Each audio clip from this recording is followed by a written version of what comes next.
ಓಂ ಧರ್ಮಾಯ ಪರಮಪುರುಷಾಯ ನಮಃ. ಧರ್ಮನಿತ್ಯೈ ವಸಂತ್ಯೈ ಲಕ್ಷ್ಮೀ ನಮಃ. ಧರ್ಮರೂಪಾಯ ಪ್ರಾಣಾಯ ನಮಃ. ಧರ್ಮರೂಪಾಯ ವೃಷರೂಪಾಯ ಚ ಧರ್ಮಾಯ ನಮಃ. ಗೋರೂಪಾಯೈ ಭುವೇ ನಮಃ. ಶ್ರೀ ಗುರುಭ್ಯೋ ನಮಃ.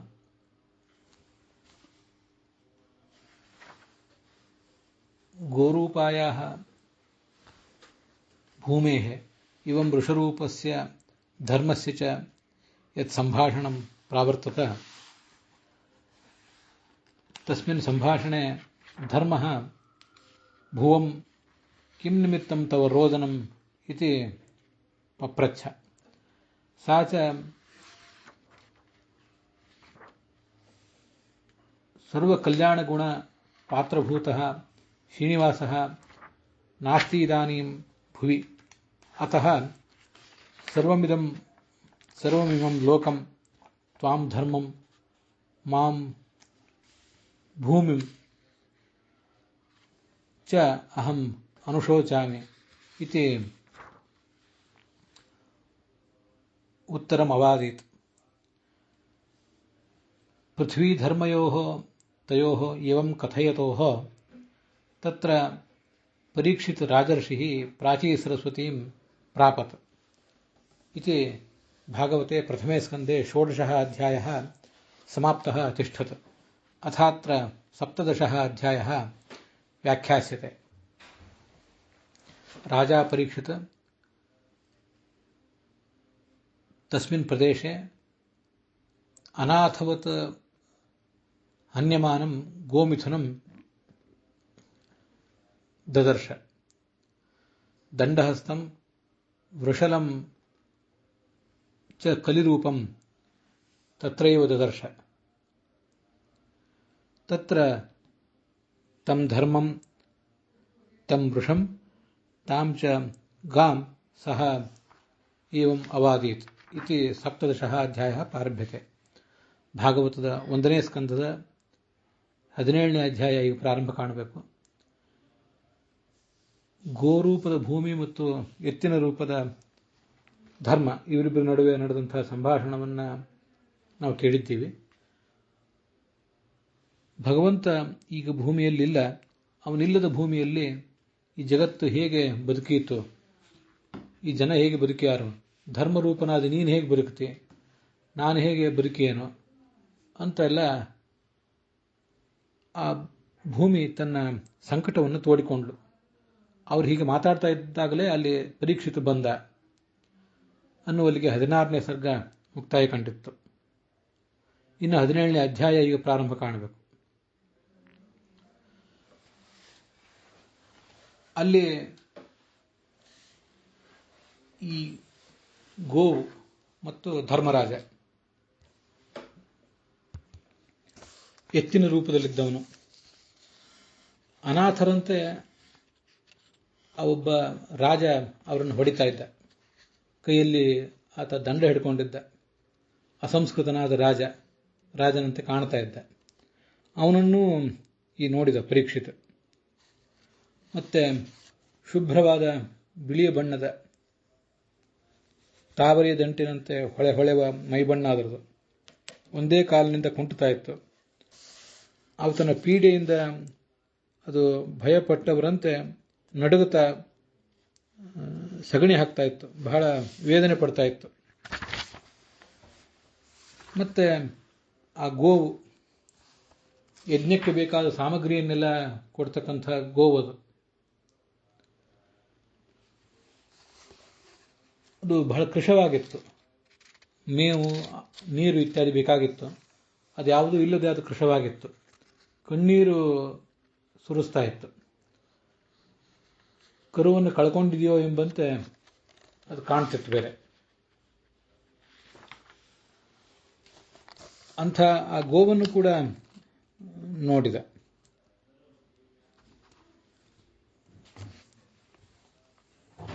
ಅದನ್ನು ನೋಡಿ ಆ ಪರೀಕ್ಷಿತ ರಾಜ ಯುದ್ಧದ ಸಾಮಗ್ರಿಗಳಿಂದ ಸಜ್ಜಾಗಿದ್ದಂಥ ಅದ್ಭುತವಾದ ರಥ, ಅದರಲ್ಲಿ ಕೂತ್ಕೊಂಡವನು ತನ್ನ ಬಿಲ್ಲಿಗೆ ಹೆದೆ ಏರಿಸಿ ಈ ಮುಂದಿನಂತೆ ಅವರನ್ನು ಮಾತನಾಡಿಸಿದ. ಇಲ್ಲಿ ಒಂದೆರಡು ಶಬ್ದಗಳ ಬಗ್ಗೆ ನಾವು ಗಮನ ಹರಿಸಬೇಕು, ಬೇರೆ ಬೇರೆ ವ್ಯಾಖ್ಯಾನಗಳಿಗೆ ಅನುಗುಣವಾಗಿ ಮತ್ತು ಭಾಗವತ ತಾತ್ಪರ್ಯಕ್ಕೆ ಅನುಗುಣವಾಗಿ ಕೂಡ. ದದೃಶೇ ವೃಷಲಂ ದಂಡಹಸ್ತಂ ನೃಪಲಾಂಛನಂ, ರಾಜನಂತೆ ವೇಷ ಧರಿಸಿದ್ದಾನೆ, ಆದರೆ ರಾಜ ಮಾಡಬೇಕಾದ ಕಾರ್ಯಗಳನ್ನು ಮಾಡ್ತಾ ಇಲ್ಲ. ಆದ್ದರಿಂದ ನೃಪಲಾಂಛನಂ, ರಾಜನಂತೆ ವೇಷ ಧರಿಸಿದ್ದಾನೆ ಅಂತ ವರ್ಣನೆ ಮಾಡಿದ್ದಾರೆ. ವೃಷಲ ಅಸಂಸ್ಕೃತನಾದಂತಹ ವ್ಯಕ್ತಿ, ತುಚ್ಛನಾದ ವ್ಯಕ್ತಿ, ಕೈಯಲ್ಲಿ ದಂಡ ಹಿಡಿದಿದ್ದಾನೆ. ದಂಡ ಹಿಡಿದು ಈ ಗೋವನ್ನು ಮತ್ತೆ ಈ ಭೂಮಿಯನ್ನು ಮತ್ತೆ ಆ ಎತ್ತಿನ ರೂಪದ ಧರ್ಮ ಅವರಿಬ್ಬರನ್ನು ಕೂಡ ಅವನು ಹೊಡಿತಾ ಇದ್ದಾನೆ. ಅವ್ರಿಗೆ ಯಾರು ಹೇಳುವವರು ಕೇಳುವವರು ಇಲ್ಲದಂತೆ ಇವನು ಪೀಡೆಗೊಳಗಾಗಿದ್ದಾರೆ. ಇಲ್ಲಿ ಮೇಹಂತಮಿವ ಬಿಭ್ಯತಂ ಅಂತಿದೆ. ಮೇಹಂತಮಿವ ಬಿಭ್ಯತಂ ಅಂತನ್ನುವುದಕ್ಕೆ ಸ್ವಲ್ಪ ಅರ್ಥ ವ್ಯತ್ಯಾಸ ಆಗ್ತದೆ, ನಾವು ಅದನ್ನು ಗಮನಿಸಬೇಕು. ಮೇಹಂತಂ ಅಂದರೆ ಸಗಣಿ ಹಾಕುತ್ತಿರುವವನು, ಶತ್ರು ಪ್ರತ್ಯಯ ಶಬ್ದ ಅದು. ಮೇಹಂತಮಿವ ಅಂದರೆ ಸಗಣಿ ಹಾಕುತ್ತಿರುವವನಂತೆ, ಬಿಭ್ಯತಂ ಅಂದರೆ ಹೆದರುತ್ತಿರುವವನು ಅಂತ ಹೀಗೆ ಅರ್ಥ ಆಗ್ತದೆ. ಸಗಣಿ ಹಾಕುತ್ತಿರುವವನಂತ ಭಯಪಡುವುದು ಅಂದ್ರೆ ಅರ್ಥ ಏನು? ಆದ್ದರಿಂದ ಅಲ್ಲಿ ಅನ್ವಯ ನಮಗೆ ಸರಿಯಾಗಿ ಕಾಣಿಸೋದಿಲ್ಲ. ಅದಕ್ಕೆ ಆಚಾರ್ಯರು ಭಾಗವತದಲ್ಲಿ ತಾತ್ಪರ್ಯದಲ್ಲಿ ಬಿಭ್ಯತಮಿವ ಮೇಹಂತಂ, ಹೆದರಿದವನಂತೆ ಅವನು ಸಗಣಿ ಹಾಕ್ತಾ ಇದ್ದಾನೆ. ಸಗಣಿ ಹಾಕ್ತಾ ಇರೋದು ನಿಶ್ಚಿತ. ಆ ಸಗಣಿ ಹಾಕ್ಲಿಕ್ಕೆ ಏನು ಕಾರಣ? ಮಲಮೂತ್ರ ವಿಸರ್ಜನೆ ಬಂದಂತಾಗ್ತದೆ ಮನುಷ್ಯನಿಗೆ, ಆ ಪ್ರವೃತ್ತಿ ಬರ್ತದೆ. ಅದು ಯಾವಾಗದು? ಈ ತೀವ್ರವಾದ ಭಯ, ಆತಂಕ, ಒತ್ತಡ ಇತ್ಯಾದಿಗಳಾದಾಗ. ಅದಕ್ಕಾಗಿ ಬಿಭ್ಯತಮಿವ ಮೇಹಂತಂ ಅಂತ ಆಗಬೇಕು. ಹೆದರಿದವನಂತೆ ಸಗಣಿ ಹಾಕ್ತಾ ಇದ್ದ ಅಂತ.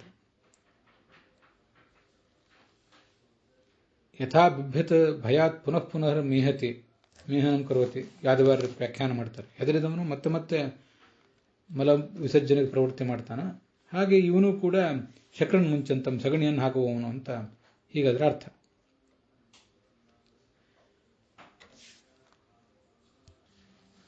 ಪ್ರತಿ ಕ್ಷಣಂ ಕ್ಷೀಯಮಾಣಾಂಶ ಅಂತ ಬರೀತಾರೆ ಶ್ರೀಧರರದಕ್ಕೆ. ಧರ್ಮದ ಅಂಶಗಳು ಪ್ರತಿ ಕ್ಷಣವೂ ಕ್ಷೀಣ ಆಗುವಂತೆ ಕಾಣುತ್ತಿತ್ತು ಅಂತ. ಮೂತ್ರಯನ್ನಿವ ಅನ್ನೋದಕ್ಕೆ ಹೀಗೆ ಅರ್ಥ ಬರೀತಾರೆ ಅವರು. ಮೂತ್ರ ಮಾಡುವವನಂತೆ ಅಂದರೆ ಪ್ರತಿ ಕ್ಷಣವೂ ತನ್ನ ಧರ್ಮದ ಸೂಕ್ಷ್ಮಾಂಶಗಳನ್ನು ಕಲಿಯುಕ್ಕನುಸಾರವಾಗಿ ಅದು ಕಳ್ಕೊಳ್ತಾ ಇತ್ತು ಅಂತ ಅರ್ಥ ಹೀಗೆ ಕಾಣಿಸ್ತದೆ. ವೀರರಾಘವರು ಮೂತ್ರಂ ಮುಂಚಂತಮಿವ ಬಿಭ್ಯತಂ ಅಂತ ಹಾಗೆ ಅರ್ಥ ಬರೆದಿದ್ದಾರೆ. ಆದರೆ ಭಯಗೊಂಡವನಂತೆ ಮಲಮೂತ್ರ ವಿಸರ್ಜನೆ ಮಾಡ್ತಿರುವವನು ಅನ್ನೋ ಅರ್ಥ ಹೆಚ್ಚು ಸೂಕ್ತ ಆಗ್ತದೆ. ಅದನ್ನು ಆಚಾರ್ಯರು ಆ ಮಲಮೂತ್ರ ವಿಸರ್ಜನೆಗೆ ಅವನು ತೊಡಗಿದ್ದಕ್ಕೆ ಕಾರಣ ಏನು ಅನ್ನೋದ್ರ ಭಯವೇ ಕಾರಣ ಅನ್ನೋದನ್ನು ತೋರಿಸಿದ್ದಾರೆ. ಗಾಂಚ ಘರ್ಮ ದುಘಾಂ ಅಂತ, ಕೆಲವು ಕಡೆ ಧರ್ಮ ದುಘಾಂ ಅಂತಾಗಿದ್ದರೆ ಅದಷ್ಟು ಉಚಿತ ಅಲ್ಲ. ಘರ್ಮ ದುಘಾಂ ಅಂತ ಹೀಗಾಗಬೇಕು. ಈ ಘರ್ಮ ಅನ್ನೋ ಶಬ್ದಕ್ಕೆ ಅನೇಕ ಅರ್ಥಗಳಿವೆ. ಮೈಯಿಂದ ಹೊರಸೂಸುವ ಬೆವರು, ಆಯಾಸ ಇತ್ಯಾದಿ ಕಾರಣದಿಂದ ಹೊರಬರುವ ಬೆವರು ಅಂತ ಅರ್ಥ ಇದೆ. ಕೆಲವು ಕೋಶಗಳಲ್ಲಿ ಹಸುವಿನ ಹಾಲು ಅಂತಲೂ ಅರ್ಥ ಇದೆ. ಬಿಸಿ, ತಾಪ ಅಂತ ಹೀಗೆ ಅರ್ಥ ಇದೆ ಇನ್ನು ಕೆಲವು ಕಡೆ. ಘರ್ಮ ಅನ್ನುವ ಸಂಸ್ಕೃತದ ಶಬ್ದವೇ ಹಿಂದಿಯಲ್ಲಿ ಗರಂ ಆಗಿರುವುದು. ಅದರಿಂದ ಘರ್ಮ ಅಂದರೆ ಒಟ್ಟು ಬಿಸಿಯಾದದ್ದು, ಮೈಯಿಂದ ಹೊರಗೆ ಬರುವಂಥ ಬಿಸಿಯಾದದ್ದು, ಬೆವರಾಗಿರ್ಬೋದು, ಹಾಲು ಆಗಿರಬಹುದು. ಅದರಿಂದ ಘರ್ಮದೋಗ್ಧ್ರಿ ಅಂದರೆ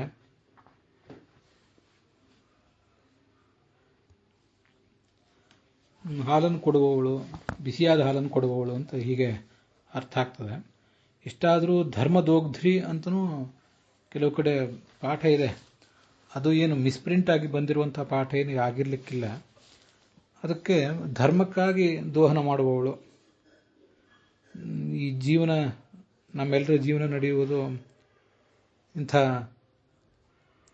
ಹಸುಗಳು ಕೊಟ್ಟಂಥ ಹಾಲಿನಿಂದಲೇ. ಅದರಿಂದ ಧಾರ್ಮಿಕ ಚಟುವಟಿಕೆಗಳೆಲ್ಲವೂ ಕೂಡ ಹಸುವಿನ ಹಾಲನ್ನು ಅವಲಂಬಿಸಿರುವುದರಿಂದ ಧರ್ಮಾರ್ಥಂ ದೋಗ್ಧ್ರಿ ಅಂತನೂ ಹಾಗೆ ಪಾಠ ಇದ್ರೂ ಧರ್ಮದುಘಾಂ ಅನ್ನುವ ಪಾಠ ಪೂರ ತಪ್ಪೇನಾಗೋದಿಲ್ಲ. ಅದನ್ನು ಸ್ವಲ್ಪ ನಾವು ಗಮನದಲ್ಲಿ ಇಟ್ಕೊಂಡಿರಬೇಕು ಅಂತ ನನ್ನ ಅಭಿಪ್ರಾಯ.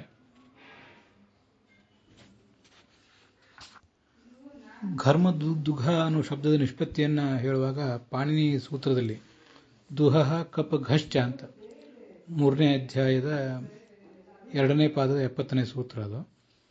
ಘರ್ಮ ಅನ್ನೋ ಶಬ್ದ ನಿಷ್ಪತ್ತಿ ಹೇಳ್ತಾ ಇಲ್ಲ ಅಲ್ಲಿ. ದುಘ ಅನ್ನೋ ಶಬ್ದ ಹೇಗೆ ಹುಟ್ಟಿತು? ದುಹ ಅಂತ ಧಾತು ಇರೋದು ಮೂಲ, ಹಿಂಡುವುದು ಅಂತ. ಅದಕ್ಕೆ ಘ ಹೇಗೆ ಬಂತು ಅನ್ನೋದನ್ನು ತೋರಿಸುವ ಶಬ್ದ ಅದು. ಆ ಸಂದರ್ಭದಲ್ಲೂ ಕೂಡ ಕಾಮಂ ದೋಗ್ಧೀತಿ ಕಾಮದುಘ, ಬೇಕಾದಷ್ಟು ಹಾಲು ಕೊಡೋಳು ಅಂತ ಅರ್ಥ. ಘರ್ಮಂ ದೋಗ್ಧೀತಿ ಘರ್ಮದುಘ ಅಂತ ಹೀಗೆಲ್ಲ ಕೆಲವು ಶಬ್ದಗಳನ್ನು ಪ್ರಯೋಗ ಮಾಡಿದ್ದಾರೆ. ಅದರಿಂದ ಘರ್ಮದುಘ ಅಂತಲೇ ಹೆಚ್ಚು ಪ್ರಸಿದ್ಧವಾಗಿದೆ ಎಲ್ಲ ಕಡೆ. ಆದರೂ ಧರ್ಮದುಘ ಅಂತೂ ಎಲ್ಲಿಯಾದರೂ ಇದ್ದರೆ ಅದನ್ನು ಪೂರ್ಣವಾಗಿ ತಳ್ಳಿ ಹಾಕ್ಲಿಕ್ಕೆ ಬರೋದಿಲ್ಲ. ಇಷ್ಟಾದರೂ ಈ ಸಂದರ್ಭದಲ್ಲಿ ಘರ್ಮದುಘ ಅನ್ನೋ ಶಬ್ದವೇ ಹೆಚ್ಚು ಸೂಕ್ತ ಆಗ್ತದೆ. ಮುಂದೆ ಆ ರಾಜ ಆ ಕಲಿಯನ್ನು ಪ್ರಶ್ನಿಸಿದ, ನೀನು ಯಾರು ಅಂತ. ಕಸ್ತುಂ ಮಚ್ಚರಣೆ ಲೋಕೆ ಬಲಾತ್ ಹಂಸಿ ಅಬಲವು ಬಲಿ ಅಂತ ಕೇಳಲಿಕ್ಕೆ ತೊಡಗಿದ. ನಮ್ಮ ಈ ರಾಜ್ಯ, ನಾನು ನನ್ನ ಪೂರ್ವಜರು ಆಳಿದಂಥ ರಾಜ್ಯ ಇದು, ನಾನೀಗ ಆಳ್ತಾ ಇದ್ದೇನೆ. ನರದೇವೋಸಿ ವೇಷೇಣ, ವೇಷ ನಿನ್ನದು ರಾಜನಂತೆ ಕಾಣಿಸ್ತಾ ಇದೆ, ಆದರೆ ನಟನಂತೆ ಇದ್ದಿರಬೇಕು ನೀನು. ನಟ ಹೇಗೆ ರಾಜನ ವೇಷಧಾರಣೆ ಮಾಡಿರ್ತಾನಷ್ಟೇ, ಅವನಲ್ಲಿ ರಾಜನ ಗುಣ ಯಾವುದೂ ಇರೋದಿಲ್ಲ. ಕರ್ಮಣ ಅದ್ವಿಜ, ನಿನ್ನ ಕ್ರಿಯೆ ನೋಡಿದರೆ ಅಸಂಸ್ಕೃತನಂತೆ, ನೀನು ದುಷ್ಟನಂತೆ ಕಾಣಿಸ್ತಾ ಇದ್ದಿ. ದ್ವಿಜ ಅಂದರೆ ಜ್ಞಾನದ ಹುಟ್ಟು ಇದ್ದವನು, ಅದು ಯಾರಿಗಿಲ್ಲ, ಜ್ಞಾನ ಯಾರಿಗಿಲ್ಲ ಅಂಥವನಂತೆ ನೀನು ಕಾಣಿಸ್ತಾ ಇದ್ದಿ. ಅದ್ವಿಜ ಅಂದರೆ ಕೇವಲ ದೈಹಿಕವಾಗಿ ಶೂದ್ರ ಅಂತ ಅಷ್ಟು ಮಾತ್ರ ಅಲ್ಲ. ಬ್ರಾಹ್ಮಣ, ಕ್ಷತ್ರಿಯ, ವೈಶ್ಯ ಮತ್ತು ಶೂದ್ರ ಈ 4ರಲ್ಲಿ ಈ 3 ಮಾತ್ರ ಸ್ವಚ್ಛರಾಗಿರ್ತಾರೆ. ಶೂದ್ರ ಅಸ್ವಚ್ಛನಾಗಿರ್ತಾನೆ ಅಂತೇನಿಲ್ಲ. ಶೂದ್ರನೂ ಸ್ವಚ್ಛನಾಗಿರ್ತಾನೆ, ಅನೇಕ ಧರ್ಮ ಕಾರ್ಯಗಳನ್ನು ಅವನು ಮಾಡಿಯೇ ಮಾಡ್ತಾನೆ. ಆದ್ದರಿಂದ ಇಲ್ಲಿ ನಿಂದನೆ ಮಾಡ್ತಿರೋ ಪ್ರಸಂಗದಲ್ಲಿ ಶೂದ್ರ ಅಂದರೆ ತುಚ್ಛ, ಅಸಂಸ್ಕೃತ, ಯಾವುದೇ ಧರ್ಮಜ್ಞಾನವಿಲ್ಲದವನು ಅಂತ ಅದರ ತಾತ್ಪರ್ಯ ಹೇಳೋದು ಚೆನ್ನಾಗಿ ಕಾಣಿಸ್ತದೆ. ಯಾಕೆಂದರೆ ವರ್ಣ ವ್ಯವಸ್ಥೆಯಲ್ಲೂ ಕೂಡ, ದೈಹಿಕವಾದ ವರ್ಣ ವ್ಯವಸ್ಥೆಯನ್ನು ಒಪ್ಪಿಕೊಂಡವರಲ್ಲೂ ಕೂಡ ಬ್ರಾಹ್ಮಣ, ಕ್ಷತ್ರಿಯ, ವೈಶ್ಯ, ಶೂದ್ರ ಇವರ್ಯಾರೂ ಕೂಡ ಗೋವನ್ನು ಹಾಗೆ ಹಿಂಸಿಸೋದಿಲ್ಲ. ಕೃಷಿಕರಾದವರು ಕೂಡ ಗೋವನ್ನು ಕೆಲಸದಲ್ಲಿ ತೊಡಗಿಸ್ತಾರೆ, ತೊಡಗಿಸ್ಲಿಕ್ಕೆ ಬೇಕಾದಷ್ಟು ಆ ಗೋವನ್ನು ಹೊಡಿತಾರೆ ಹೊರತು ಅದಕ್ಕೆ ಅವರು ಹಿಂಸೆ ಕೊಡೋದಿಲ್ಲ. ಹಿಂಸೆ ಕೊಡುವುದು ಸಂಸ್ಕಾರಹೀನನಾದ, ಅಧಾರ್ಮಿಕನಾದ ವ್ಯಕ್ತಿಯ ಕಾರ್ಯ ಅಂತ ನಾವು ಅದನ್ನು ತಿಳಿದುಕೊಳ್ಬಹುದು.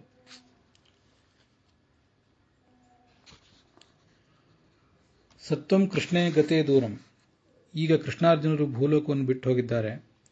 ಆದ್ದರಿಂದ ನಿನಗೆ ಯಾವುದೇ ಭಯವಿಲ್ಲದೆ, ಅಂಕೆ ಇಲ್ಲದೇನೆ ಈ ನಿರಪರಾಧಿಗಳಾದ ಜನರನ್ನು ಶಿಕ್ಷಿಸುವುದನ್ನು ಅಭ್ಯಾಸ ಮಾಡಿಕೊಂಡಿದ್ದೀಯೋ ಹೇಗೆ? ಅದಕ್ಕಾಗಿ ಈ ಗೋವನ್ನು ಮತ್ತು ಈ ಎತ್ತನ್ನು ಹೊಡಿತಾ ಇದ್ದೀಯಾ? ಅದರಿಂದ ನೀನು ಅಪರಾಧಿಯಾಗಿದ್ದಿ, ನಿನ್ನೀಗ ನಾನು ಶಿಕ್ಷಿಸಬೇಕಾಗಿದೆ. ಇದಾದ ಮೇಲೆ ಆ ಎತ್ತನ್ನು ಕೇಳಿದ. ಕಲಿಗೆ ಅದನ್ನು ಹೇಳಿ, ರಾಜನಿಗೆ, ರಾಜವೇಷಧಾರಿಯಾದ ಕಲಿಗೆ ಇದನ್ನು ಹೇಳಿ ಮುಂದೆ ಎತ್ತಿಗೆ ಹೇಳಿದ, ನೀನು ಯಾರು ಹೇಳು? ತಾವರೆ ದಂಟಿನಂತೆ ಶುಭ್ರವಾದ ಮೈ ನಿನ್ನದಿದೆ, 3 ಕಾಲುಗಳು ನಿನಗಿಲ್ಲ, ಒಂದೇ ಕಾಲಿನಿಂದ ಕುಂಟುತ್ತಾ ಇದ್ದೆ. ವೃಷರೂಪೇಣ ಕಿಂ ಕಶ್ಚಿತ್ ದೇವ, ಎತ್ತಿನ ರೂಪದಿಂದ ಯಾವನಾದರೂ ದೇವನೇ ನೀನು ಇಲ್ಲಿಗೆ ಬಂದಿದ್ದೀಯೋ ಹೇಗೆ? ಅದನ್ನು ಹೇಳು. ನಃ ಪರಿಖೇದಯನ್, ನೀನು ಹೀಗೆ ಕಣ್ಣೀರು ಸುರಿಸ್ತಾ ಇರೋದು ನಮಗೆ ದುಃಖಕ್ಕೆ ಕಾರಣ ಆಗಿದೆ.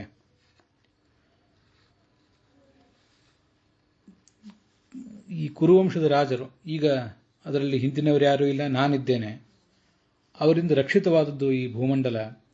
ಇದರಲ್ಲಿ ಯಾರೂ ಕೂಡ ಕಣ್ಣೀರನ್ನು ಹೀಗೆ ಸುರಿಸೋದಿಲ್ಲ. ನೀನೊಬ್ಬ ಮಾತ್ರ ಹೀಗೆ ಸುರಿಸ್ತಾ ಇರೋದು ನನಗೆ ಕಂಡು ಬರ್ತಾ ಇದೆ. ಇದು ನಮಗೆ ಖೇದ ಕಾರಣ ಆಗಿದೆ, ನಮ್ಮ ಸಾಮ್ರಾಜ್ಯದ ಕೀರ್ತಿಗೆ ಇದು ಕಳಂಕವಾಗಿದೆ ಅಂತಂತಾನವನು. ಶುಚಃ ಅಂತ ಶಬ್ದ ಇದೆ. ಶುಚಃ ಅಂದರೆ ಕಣ್ಣೀರು, ಶುಚಃ ಅಂದರೆ ದುಃಖ ಅಂತ ಅರ್ಥ. ಆದರೆ ದುಃಖ ಅನ್ನೋ ಶಬ್ದಕ್ಕೆ ಇಲ್ಲಿ ದುಃಖದ ಕಣ್ಣೀರು, ದುಃಖವನ್ನು ಸುರಿಸುವುದು ಅಂದರೆ ದುಃಖದ ಕಣ್ಣೀರನ್ನು ಸುರಿಸುವುದು ಅಂತ ಹೀಗಾದರೆ ತಾತ್ಪರ್ಯ ಆಗ್ತದೆ.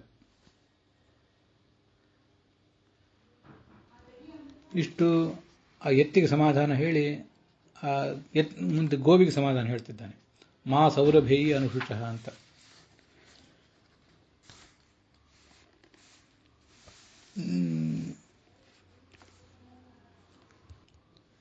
ಸೌರಭೇಯ ಅಂತೇನಿದೆ ಅದು ಎತ್ತಿಗೆ ಹೇಳಿರುವ ಶಬ್ದ.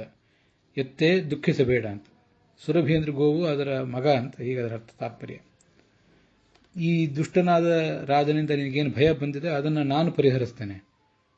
ಮಾ ರೋದಿಹಿ ಅಂಬ ಅಂತ ಆ ಗೋವನ್ನು ತಾಯಿಯಂತೆ ಸಂಬೋಧಿಸಿ ಹೇಳ್ತಿದ್ದಾನೆ.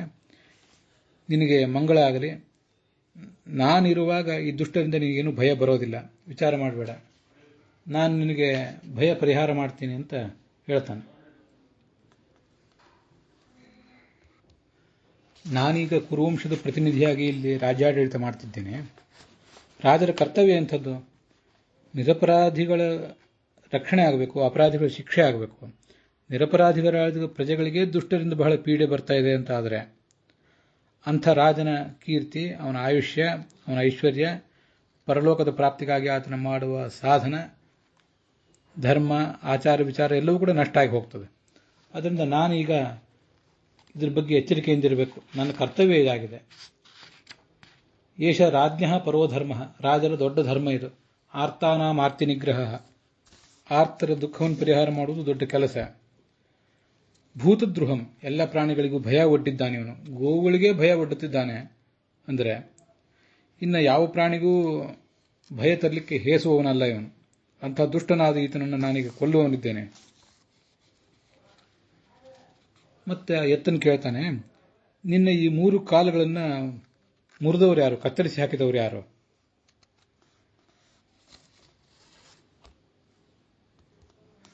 ಕೃಷ್ಣನ ಆಜ್ಞೆಯನ್ನ, ಅವನ ಶಾಸನವನ್ನು ಅನುಸರಿಸಿ ನಮ್ಮ ಪೂರ್ವಿಕರು ರಾಜ್ಯವನ್ನು ಆಳಿದರು. ನಾವು ಕೂಡ ರಾಜ್ಯವನ್ನು ಹಾಗೆ ಆಳ್ತಿದ್ದೇವೆ. ನಮ್ಮಂಥವರು ಇರುವ ಈ ರಾಜ್ಯದಲ್ಲಿ ಮಾಭೂವನ್ ತಾದೃಶಾಹ, ನಿಮ್ಮಂಥವ್ರು ಯಾರೂ ಕೂಡ ಹೀಗೆ ಕಣ್ಣೀರು ಸುರಿಸುವುದು ಉಚಿತ ಅಲ್ಲ. ನಿಮ್ಮಂಥವ್ರು ದುಃಖಿಗಳಾಗಬಾರದು ಅಂತ ಒಂದು ತಾತ್ಪರ್ಯ. ಅಥವಾ ದುಷ್ಟರನ್ನು ಕುರಿತು ಹೇಳಿದ ಮಾತದು. ಸಜ್ಜನರನ್ನು ಕುರಿತು, ಈ ಧರ್ಮರನ್ನು ಕುರಿತು ಹೇಳಿದ ಮಾತು, ನಿಮ್ಮಂಥವ್ರು ಕಣ್ಣೀರು ಸುರಿಸಬಾರದು, ನಿಮ್ಮಂಥವ್ರು ಕಣ್ಣೀರು ಸುರಿಸ್ತಾ ಇರಬಾರದು ಅಂತ. ದುಷ್ಟರಿಗೆ ಹೇಳಿದ ಮಾತು, ಧರ್ಮದ ಕಾಲುಗಳನ್ನು ಕತ್ತರಿಸಿದಂಥ ನಿಮ್ಮಂಥವ್ರು ಇರಬಾರದು ಅದರಲ್ಲಿ ಅಂತ. ಹಾಗೂ ಕೂಡ ನಾವು ಅದನ್ನು ತಿಳ್ಕೊಳ್ಬಹುದು. ಅದಕ್ಕೆ ಮುಖ್ಯವಾಗಿ ನಿನ್ನಂಥವರು ದುಃಖಿ ಭಾಗಿಗಳಾಗಬಾರದು. ಕೃಷ್ಣನ ಭಕ್ತರಾದ ರಾಜರು ಆಳುವ ಈ ರಾಷ್ಟ್ರದಲ್ಲಿ, ಈ ಕಾಲದಲ್ಲಿ ತದ್ವಿಧ ನಿನ್ನಂಥವ್ರು ಯಾರು ಕೂಡ ದುಃಖ ಭಾಗಿಗಳಾಗಬಾರದು ಅಂತ ಅದೇ ಅರ್ಥವನ್ನೇ ಎಲ್ಲರೂ ಬರೆದಿದ್ದಾರೆ. ಸಜ್ಜನರಿಗೆ ದುಃಖ ಕೊಟ್ಟವರು ಬದುಕಿರಬಾರದು ಅಂತ ನಾನು ಹೇಳಿದ ಅರ್ಥ ಅದೊಂದು ಪ್ರತ್ಯೇಕವಾದ ಅರ್ಥ ಅಷ್ಟೆ, ಇಲ್ಲೆಲ್ಲೂ ಬಂದಿಲ್ಲ. ತ್ವಾದಶಾಹ, ನಿನ್ನಂತಹ, ತ್ವದ್ವಿಧಾಹ ದುಃಖಿತಾಹ ಅಂತಲೇ ಶ್ರೀಧರರು ಕೂಡ ಅದಕ್ಕೆ ಅರ್ಥ ಬರೆದಿದ್ದಾರೆ. ನಿರಪರಾಧಿಗಳು, ಮುಗ್ಧರು, ನಿನ್ನಂಥ ಪ್ರಾಣಿಗಳಿಗೆ ಯಾವತ್ತೂ ಭದ್ರ, ಮಂಗಳ ಆಗಬೇಕು. ನಿನಗೆ ಈ ಅಂಗವೈಕಲ್ಯ ಮಾಡಿದವರು ಯಾರು ಅದನ್ನು ಹೇಳು.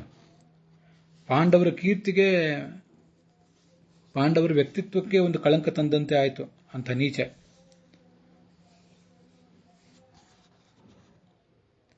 ಅಂಥವನನ್ನು ಈಗ ನಾನು ಎಲ್ಲೇ ಅವನು ಅಡಗಿದ್ರೂ ಅವನನ್ನು ಬಿಡೋದಿಲ್ಲ. ಗಲೇ ಅನಾಗಸಿ ಅಘಂ ಯುಂಜನ್ ಸರ್ವತೋಸ್ಯ ಚ ತದ್ಭಯಂ. ಮೊದಲು ಆ ವೃಷ ಅಂತ ಹೇಳ್ತಿದ್ದಾನೆ, ವೃಷಕ್ಕೆ ಸಂಬೋಧನೆ ಮಾಡಿದ ಹೇಳಿದ ಮಾತದು 13ನೇ ಶ್ಲೋಕದಲ್ಲಿ. ಮುಂದೆ ಗಲೆ ಅಂತ ಮತ್ತೆ ಹೇಳ್ತಿದ್ದಾನಲ್ಲ, ಅದು ಆ ಗೋವನ್ನು ಸಂಬೋಧನೆ ಮಾಡಿದ ಹೇಳಿದ ಶಬ್ದ. ಆಖ್ಯಾಹಿ ವೃಷ ಅಂತಂದು ಈ ಒಂದು ಶ್ಲೋಕದಲ್ಲಿ, 13ನೇ ಶ್ಲೋಕದಲ್ಲಿ 3 ಅರ್ಧಗಳಿವೆ. ಸಾಮಾನ್ಯವಾಗಿ 2 ಅರ್ಧಗಳಿರ್ತಿರ್ತವೆ, 4 ಪಾದಗಳಿರ್ತಿರ್ತವೆ. ಇಲ್ಲಿ 6 ಪಾದಗಳಿವೆ. ಮೊದಲನೇ ಅರ್ಧದಲ್ಲಿ ಎತ್ತಿನ ಬಗ್ಗೆ ಹೇಳಿದ ಮಾತಿದೆ, ಎತ್ತಿನ ಕುರಿತು ಹೇಳಿದ ಮಾತಿದೆ. ಮೂರನೇ ಅರ್ಧದಲ್ಲಿ ಮೊದಲನೇ ಪಾದದಲ್ಲಿ ಗಲೆ ಅಂತಿದೆಯಲ್ಲ, ಅದು ಆ ಗೋವನ್ನು ಕುರಿತು ಮಾಡಿದ ಸಂಬೋಧನೆ. ಸೌರಭೀಯಿ ಗಲಾಧೇನು ಅಂತ ಎಲ್ಲರೂ ಕೂಡ ಒಂದು ಕೋಶವನ್ನು ಉದ್ಧರಿಸಿದ್ದಾರೆ. ಆದರೆ ಬೇರೆ ಪಾಠಗಳಲ್ಲಿ ಶ್ರೀಧರರು, ವೀರರಾಘವರು ಮೊದಲಾದವರು ಹಿಡಿದ ಪಾಠದಲ್ಲಿ ಜನೇ ಅನಾಗಸಿ ಅಘಂ ಯುಂಜನ್ ಸರ್ವತೋಸ್ಯ ಚ ಮದ್ಭಯಂ ಅಂತ ಪಾಠ ಇದೆ. ಅನಾಗಸಿ ಜನೆ ಅಂತ, ನಿರಪರಾಧಿಗಳಾದ ಜನರಲ್ಲಿ ಯಾರು ಅಪರಾಧವನ್ನು ಮಾಡ್ತಿರ್ತಾನೆ ಅಂಥವನನ್ನು ನಾನು ಶಿಕ್ಷೆಗೊಳಪಡಿಸಬೇಕು, ಇದು ಅವನ ಅಭಿಪ್ರಾಯ. ಸರ್ವತೋಸ್ಯ ಚ ತದ್ಭಯಂ, ಅವನಿಗೆ ಅಂಥ ದುಷ್ಟನಿಗೆ, ನಿರಪರಾಧಿಗಳಿಗೆ ತೊಂದರೆ ಕೊಟ್ಟಂಥ ದುಷ್ಟನಿಗೆ ಎಲ್ಲ ರೀತಿಯಿಂದಲೂ ಭಯ, ಅಂದರೆ ಮರಣದಂಡನೆಯ ಭಯ, ಶಿಕ್ಷೆಯ ಭಯ ತಪ್ಪಿದ್ದಲ್ಲ. ಶಿಕ್ಷೆ ಮಾಡಬೇಕಾದ್ದೇ ನನ್ನ ಕರ್ತವ್ಯ. ಇಲ್ಲಿ ಗಲೆ ಅಂತ ಶಬ್ದ ಇದೆಯಲ್ಲ, ಗಲೆ ಅಂದರೆ ಆ ಗೋವನ್ನು ಕುರಿತು ಹೇಳಿದ ಮಾತು, ಪರೀಕ್ಷಿತ ಹೇಳಿದ ಮಾತು ಅಂತಿದೆ. ಹಾಗೆ ವಿಜಯಧ್ವಜರು ಮತ್ತು ಯಾದವಾರರು ಕೂಡ ಬರೆದಿದ್ದಾರೆ. ಆದರೆ ಗಲೆ ಅನ್ನುವ ಪಾಠಕ್ಕಿಂತ ಜನೇ ಅನಾಗಸಿ, ನಿರಪರಾಧಿಗಳಾದ ವ್ಯಕ್ತಿಗಳಲ್ಲಿ ಯಾರು ಅಪರಾಧ ಮಾಡ್ತಾರೆ ಅಂಥ ಜನರನ್ನು ನಾನು ನಾಶಪಡಿಸಬೇಕು, ಅವನಿಗೆ ನನ್ನ ಶಿಕ್ಷೆಯ ಭಯ ತಪ್ಪಿದ್ದಲ್ಲ ಅಂತ ರಾಜ ಹೇಳುವುದು ಯೋಗ್ಯವಾಗಿ ಕಾಣಿಸ್ತದೆ. ಗಲೆ ಅನಾಗಸಿ ಅನ್ನುವ ವಿಜಯಧ್ವಜರ ಮತ್ತು ಯಾದವಾರರ ಪಾಠಕ್ಕಿಂತ ಜನೇ ಅನಾಗಸಿ ಅನ್ನುವ ಪಾಠ ನನಗೆ ಹೆಚ್ಚು ಚೆನ್ನಾಗಿ ಕಾಣಿಸಿದೆ. ಆದ್ರಿಂದ ನಮ್ಮ ಗುರುಗಳು ಪುರಾಣಿಕಾಚಾರ್ಯರು ಕೂಡ ಆ ಶ್ಲೋಕವನ್ನು ಅನುವಾದಿಸುವಾಗ ಆ ಎತ್ತನ್ನು ಕುರಿತು ಹೇಳಿದ ಮಾತನ್ನು ತಗೊಂಡಿದ್ದಾರೆ. ಮುಂದೆ ನಿರಪರಾಧಿಗಳಿಗೆ ಹಿಂಸೆ ಮಾಡುವ ಆತ ಎಲ್ಲೇ ಅಡಗಿದ್ರು ಅವರಿಗೆ ಮರಣದಂಡ ತಪ್ಪಿದ್ದಲ್ಲ ಅಂತ ತಗೊಂಡಿದ್ದಾರೆ. ಗಲೆ ಅಂತ ಆಕಳನ್ನು ಸಂಬೋಧನೆ ಮಾಡಿದ್ದು ಪರೀಕ್ಷಿತ ಅನ್ನುವ ಭಾಗವನ್ನೇ ಅವರು ತಗೊಂಡಿಲ್ಲ. ಅದರಿಂದ ಗಲೆ ಅನ್ನುವ ಪಾಠ ಅವರಿಗೂ ಕೂಡ ಅಷ್ಟು ಸಮ್ಮತ ಆಗಿರಲಿಲ್ಲೇನೋ ಅಂತ ನನಗೆ ಕಾಣಿಸ್ತದೆ. ಬೇರೆ ಕೋಶಗಳನ್ನು ಹುಡುಕಿ ನೋಡಿದರೆ ಗಲ ಅನ್ನೋದಕ್ಕೆ ಈ ಹಸು ಅನ್ನೋ ಅರ್ಥ ಕಾಣಿಸೋದಿಲ್ಲ. ಕೇವಲ ವಿಜಯಧ್ವಜರು ಮತ್ತು ಯಾದವಾರರ ಕೋಶಗಳಲ್ಲಿ ಮಾತ್ರ ಅದು ಕಾಣಿಸ್ತದೆ. ಜನೆ ಅನ್ನುವ ಪಾಠ ಹೆಚ್ಚು ಸರಿ, ಜನೆಯ ಅನಾಗಸಿ ಅನ್ನುವ ಪಾಠ ಹೆಚ್ಚು ಸರಿ, ಇಷ್ಟು ಕಾಣಿಸ್ತದೆ. ಆದರೆ ಕೋಶವನ್ನೇ ಯಾದವಾರರು ಮತ್ತು ವಿಜಯಧ್ವಜರು ಉದ್ಧರಿಸಿರುವುದರಿಂದ ಅದರ ಬಗ್ಗೆ ನಮಗೆ ಹೆಚ್ಚಿಂದೇನು ಹೇಳಲಿಕ್ಕೆ ಆಗೋದಿಲ್ಲ. ಇಷ್ಟು ವಿಮರ್ಶೆ ನಮಗೆ ಸಾಧ್ಯ ಆಗ್ತದಷ್ಟೇ. ನಿರಪರಾಧಿಗಳಾದ ಜನರ ಬಗ್ಗೆನೂ ಕೂಡ ಯಾರು ಅಪರಾಧ ಮಾಡ್ತಾನೆ ಅಂಥವನಿಗೆ ಎಂಥದೇ ಅವನೆಷ್ಟೇ ದೊಡ್ಡವನಾಗಿದ್ರು, ಸಾಕ್ಷಾತ್ ಅಮರ್ತ್ಯಸ್ಯಾಪಿ, ಸ್ವಯಂ ದೇವತೆಯೇ ಅಂಥವನಾಗಿರಲಿ, ಅವನೇನಾದರೂ ತಪ್ಪಿ ನಿರಪರಾಧಿಗಳಿಗೆ ಅಪರಾಧ ಮಾಡಿದರೆ ಅವನ ಭುಜ ಅದ್ಯಾವುದೇ ಅಂಗದ ಮೊದಲಾದ ಆಭರಣಗಳನ್ನು, ಕಂಕಣ ಮೊದಲಾದವುಗಳನ್ನು ತೊಟ್ಟಿದ್ರು ನಾನು ಅದನ್ನು ಕತ್ತರಿಸ್ತೇನೆ. ಅದನ್ನ ಮೂಲಕ ಅವನು ಹೇಳೋದು, ಅದನ್ನೆಲ್ಲ ಆಭರಣಗಳನ್ನು ಧರಿಸುವುದು ಅಂದರೆ ಒಂದು ವೈಭವ ಸೂಚಕವಾದಂಥ ಒಂದು ವಿಶೇಷಣ. ಅದು ಅಂಥ ವೈಭವ ಉಳ್ಳವನಾದರೂ, ಅಂಥ ಸಂಪತ್ತು ಉಳ್ಳವನಾದರೂ, ದೇವತೆಯಾದರೂ ಅವನ ಭುಜವನ್ನು ನಾನು ಕತ್ತರಿಸಿ ಹಾಕ್ತೇನೆ ಅಂತಿದ್ದಾನೆ. ಇದು ರಾಜ್ಞೋಹಿ ಪರಮೋ ಧರ್ಮ, ರಾಜರ ಪರಮಧರ್ಮ ಇದು. ಯಾರು ತಮ್ಮ ತಮ್ಮ ಧರ್ಮದಲ್ಲಿರ್ತಾರೆ ಅವ್ರನ್ನ ಕಾಪಾಡಬೇಕು, ಅದು ಅವ್ರ ಮುಖ್ಯ ಕರ್ತವ್ಯ. ಬೇರೆಯವರನ್ನು ಶಿಕ್ಷಿಸಬೇಕು. ಶಾಸತೋ ಅನ್ಯಾನ್ ಯಥಾಶಾಸ್ತ್ರಂ ಅನಾಪದ್ಯುತ್ಪಥಾನಿಹ ಅಂತ. ಇದಕ್ಕಾಗಿ ಇಷ್ಟೆಲ್ಲ ಅವನು ಹೇಳಿದ ಮೇಲೆ ಆ ಧರ್ಮ ಮುಂದಿನಂತೆ ಮಾತಾಡಿತು.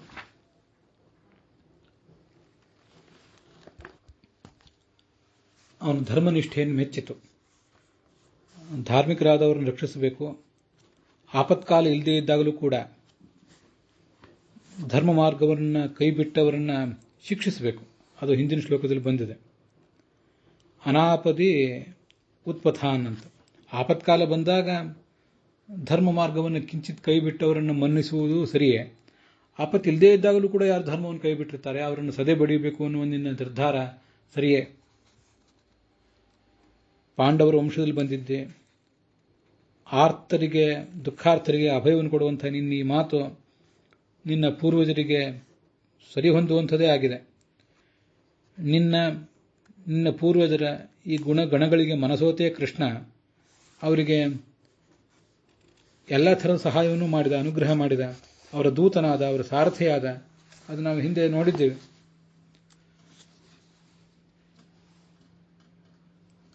ಆದರೆ ಇಷ್ಟೆಲ್ಲ ದುಃಖಕ್ಕೆ ಯಾರು ಕಾರಣ ಅಂತ ನೀ ಹೇಳ್ತಿದ್ಯಲ್ಲ, ಆ ದುಃಖಕ್ಕೆ ಯಾರು ಕಾರಣ ಅಂತ ಮಾತ್ರ ನನಗೆ ಗೊತ್ತಿಲ್ಲ ಅಂತದರೆ ಆ ಎತ್ತು. ನವಯಂ ಕ್ಲೇಶ ಬೀಜಾನಿ ಯತಸ್ಯು ಪುರುಷರ್ಷಭ. ಈ ಕ್ಲೇಶಕ್ಕೆ ಕಾರಣಗಳೇನು, ಯಾರಿಂದ ಬಂದಿವೆ ಅಂತ ಮಾತ್ರ ನಮ್ಗೆ ಗೊತ್ತಿಲ್ಲ. ಪುರುಷಂ ತಂ ವಿಜಾನೀಮಃ ವಾಕ್ಯಬೋಧ ಭೇದ ವಿಮೋಹಿತಾ. ಅನೇಕ ಥರದ ವಾಕ್ಯಗಳಿವೆ ಶಾಸ್ತ್ರದಲ್ಲಿ. ಅನೇಕ ಕ್ಲೇಶ ಬೀಜ ಪ್ರತಿಪಾದಕ ವೇದವಾಕ್ಯ ವಿಮೋಹಿತಾ. ದುಃಖಕ್ಕೆ ಏನು ಕಾರಣ, ಈ ಜಗತ್ತಿನಲ್ಲಿ ಕೇಡು ಯಾಕಿದೆ ಅನ್ನೋದೊಂದು ದೊಡ್ಡ ಸಂಗತಿ. ಕೇಡು ಯಾಕೆ ಬಂದಿದೆ, ದುಃಖ ಯಾಕೆ ಬಂದಿದೆ? ದುಃಖವೇ ಇರಬಾರ್ದಿತ್ತಲ್ಲ ಈ ಜಗತ್ತಿನಲ್ಲಿ. ಪರಮ ಕರುಣಾಳುವಾದ ಸರ್ವಜ್ಞ ಸರ್ವಶಕ್ತ ಸರ್ವವ್ಯಾಪ್ತನಾದ ಭಗವಂತ ಈ ಜಗತ್ತನ್ನು ಆಳ್ತಾ ಇದ್ರೆ ದುಃಖ ಯಾರಿಗೂ ಬರಬಾರ್ದಿತ್ತಲ್ಲ. ದುಃಖ ಯಾಕೆ ಬಂದಿದೆ ಅನ್ನುವುದು ಆಧುನಿಕ ತತ್ವವಾದಿಗಳಿಗೂ ಕೂಡ ಒಂದು ದೊಡ್ಡ ಸವಾಲಿನ ಪ್ರಶ್ನೆ, ಎ ಕ್ವೆಶ್ಚನ್ ಆಫ್ $1,000,000 ಅಷ್ಟೇ. ಕ್ಲೇಶಕ್ಕೆ ಕಾರಣ ಏನು ಅಂತ ಶಾಸ್ತ್ರ ಅನೇಕ ಮಾತುಗಳನ್ನು ಹೇಳಿದೆ. ಆ ಮಾತುಗಳನ್ನು ಕೇಳಿ ನನಗೆ ಭ್ರಮೆಯಾಗಿದೆ. ಆದ್ರಿಂದ ನನಗೇನು ಹೆಚ್ಚಿಂದ ಹೇಳಲಿಕ್ಕಾಗ್ತಿಲ್ಲ. ಈಗ